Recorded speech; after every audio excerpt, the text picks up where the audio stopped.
Long in touch with her more feral side, Amy Adams connects with Nightbitch. Yahoo is using AI to generate takeaways from this article. This means the info may not always match what's in the article. Reporting mistakes helps us improve the experience. Generate key takeaways. Amy Adams is not the kind of actor who spends a lot of time talking about her family life.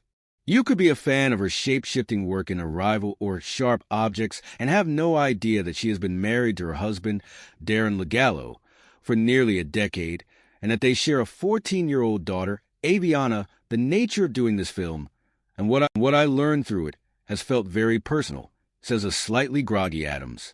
A deliberate speaker who chooses each word carefully and apologizes profusely for being inarticulate she's not. Adams says she prefers listening to yapping about herself. Nightbitch is the kind of film that has compelled viewers to open up to Adams about their experiences as parents and spouses. The ones that have really struck me are people sharing their postpartum mental health journeys. She says, "It's a real gift to do something that helps people feel seen."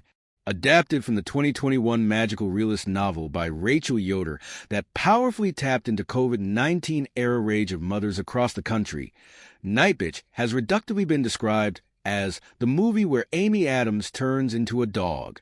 But it is more than that. A darkly hilarious, uncomfortably honest exploration of how motherhood can turn you into someone you no longer recognize. But the tricky nature of the source material demanded the right filmmaker, ideally someone who had something to say about motherhood.